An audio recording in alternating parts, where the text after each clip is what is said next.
thought of this, that how does the planet Mars, which is a very fiery planet which shows anger, sometimes hatred, passion, and aggression, fighting for the right or maybe for the wrong, also being obsessed with ourselves, or at least with our opinions, or about anything that we think is the appropriate one. It's like my way or the highway.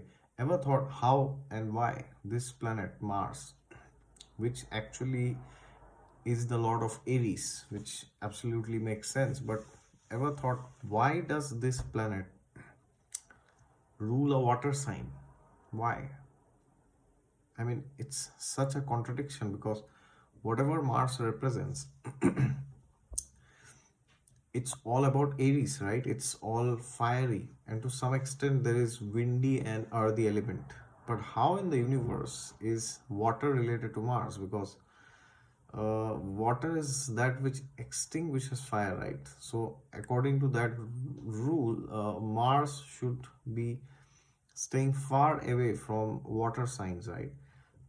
And also Mars gets debilitated in another water sign, which is Pisces, no, Cancer. But therefore, it is even more astonishing that it rules a water sign like Scorpio. Why? See, you have to understand that this Mars Ketu conjunction is going to happen from 5th in the sign of Scorpio. And the eclipse is already around the corner. I'm making this video on 3rd December, so tomorrow is the eclipse on 4th. But here is a very crucial lesson. See, what is Scorpio and why does Mars rule Scorpio? How does a fiery planet rule a watery sign? Because you have to understand, what we know about Mars is all the traits of Aries, right? Fiery, passive, like aggressive and all this. But you forget to understand why is Mars behaving that way? Why do you get angry? Why do you want to charge? Why do you want to kill somebody? Because the trait of Scorpio, or the traits of Scorpio, is hidden behind. What is Scorpio? Scorpio is hatred, Scorpio is fear, Scorpio is anxiety, Scorpio is insecurity, right? So when you feel insecure about yourself, then what happens? You try to defend yourself, right? So if you are in a group and somebody says something which you do not agree to, but you feel very insecure that if I do not counter this person, maybe I will be proven wrong. So you go and fight with that person, verbally or maybe physically, right?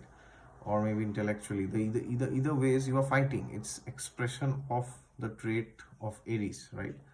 But the reason Mars does what he likes is because of Scorpio. It's like, see, when two enemies are two armies are fighting, what is happening? One has fear that if you don't fight, they will come and capture our land, our culture, our wealth, whatever. So therefore we have to fight. So it's based on fear, right? It's not unhealthy fear necessarily. It's like a healthy fear, right? Or it could be unhealthy also. Why do people murder somebody, like criminals? Because they have fear that if this person is alive, then there will be harm to my life. So better than me getting harmed is if this person loses his or her life. So I go and kill that person, right? So therefore, you got to understand, all these emotions which compel us or impel us to do wrong things is actually hidden inside the sign of Mars, the planet Mars, within the sign of Scorpio. So that is why, although all these things are water, these are emotions which you do not see in the front, these are all ruled by Mars actually. So Scorpio impels and compels Mars to go out and behave like Aries. Okay, so therefore now Mars is coming back to the sign of Scorpio, and Ketu is also there. And remember, both are Agni Tattva, both are very, very fiery. Sun is the least fiery. Mangala is more fire more fiery than the sun, and Ketu is the most fiery. All right. So therefore, you got to understand something, that fire is coming to the sign of water.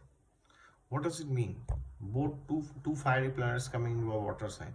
It means now it is a very good time for us to check our fears, our insecurities, our anxieties, our anxious layers that we have within our consciousness, right? Which makes us behave like Aries, which means go out and fight there. So therefore, this time, the next 45 days, 5th of December, and then the next 45 days till around 20th of Jan, these 45 days, these days are very good. It presents us with a unique opportunity to actually go and see how much of the fears that we have within is actually realistic. Because many times, if the horoscope is not good, or as I said, we are perfect, the only problem is with our horoscope, right? So when there's a problem, not in us, of course, we are God gifted, we are perfect, right? We are absolutely out of the world, right? You, me, everybody. The only problem is in our goddamn horoscope, right? So when there's a problem in our horoscope, now we sometimes get this feeling that maybe I need to exert myself more. But then now is a time that you question yourself that how much of it is actually necessary. So this can manifest in many ways. One of the ways it can manifest in is you exert yourself only to that extent that is required as Aries, like externally, right? Or you completely nullify those things which are actually creations of your own mind. As the Srimad Bhagavatam says, Manorathe asati dhavato vahi harava bhaktasya kuto mahadguna. So it says, one who is not spiritually cultivating his or her consciousness, and specifically this shloka says, one who is not devoted to God, Lord Hari. Manorathena sati dhavato vahi. It is like the mind is like a chariot. It's going on. Manorathena sati. There's no peace. There's no happiness. There is no stability. It's like going. It's like a chariot. Today it's going here. Tomorrow, today I want to stay with this person. After 1 year, I want to stay with somebody else. Today I want this job. After 2 years, I want another job. Right? Today I am learning this. After 6 months, I learn something else. Right? So the thing is, our mind, when it is uncontrolled, then it is going to take us through this roller coaster of negative emotions. You just check out yourself. You just sit and do nothing for 5 minutes. And after 5 minutes, you make a list of the thoughts that you have. Tell me, out of 100 thoughts that you get, how many are positive? Brutally honest question. Just tell me. Don't pretend that you are a great personality. I am not. I know maybe you are also not. Out of 100, 90 to 95 will be negative thoughts. Negative thoughts in context of you yourself, or envy, jealousy, hatred towards somebody else. Right? It is always like this. It's the way for me. I don't know how is it for you. So therefore, when we elevate our consciousness spiritually, then we realize that these thoughts, which make us more insecure, more anxious, more negative, they are only pictures which the mind is displaying. The mind may display a horror movie always, but you need not necessarily watch it. So you cannot stop the mind from displaying the horror movie. It's not possible. But it is up to you if you want to see that horror movie. Alright, so therefore understand that when this conjunction is happening, you could end up seeing a lot of horror movies, or you might be tempted to, but do not watch them. Alright, so having a daily spiritual practice every day morning is very important. You can chant any mantra for Lord Narsinghdev, pray to him, and you can also pray to Matsya Avatara, right? Narsinghdev is for Mangal and Matsya Avatara is for Ketu. So When you pray to these two avatars of Lord Vishnu, then they will help you to understand how much of your anxieties are actually uh, true anxieties in the sense healthy anxieties. Okay, like you have some anxiety for your family or for your profession, for your health to maintain, that's fine. But if you are always imagining those worst case scenarios and you are trying to fight with yourself, then that doesn't serve anybody, right? So therefore, get rid of all the things that is not serving you. This is what I also said in the eclipse video. But especially for the next 45 days, it's very important that you choose your battles, all right? To fight or not to fight is not under your control. That depends on your karma.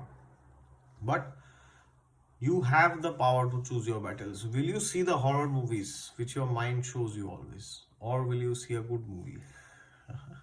Alright, so if your mind is always giving horror movies, then go and read the Ramayana, go and read the Mahabharata, go and read the Bhagavad Gita, go and read the Srimad Bhagavatam. They will show you the best movies. They may not be very pleasing externally, like in case of Ramayana, this big bloody battle is there, and even in Mahabharata we have the battle of Kurukshetra. But the end result is beautiful, right? So all that ends well is well, they say, right? All right. So therefore, watch good movies, but not from Bollywood or from Hollywood or from Collywood, Tollywood. These are all just fake moods. All right. So watch the real movies, the spiritual movies, which will help you to reprogram your mind so that you can choose your battles wisely. All right. Thank you and stay tuned.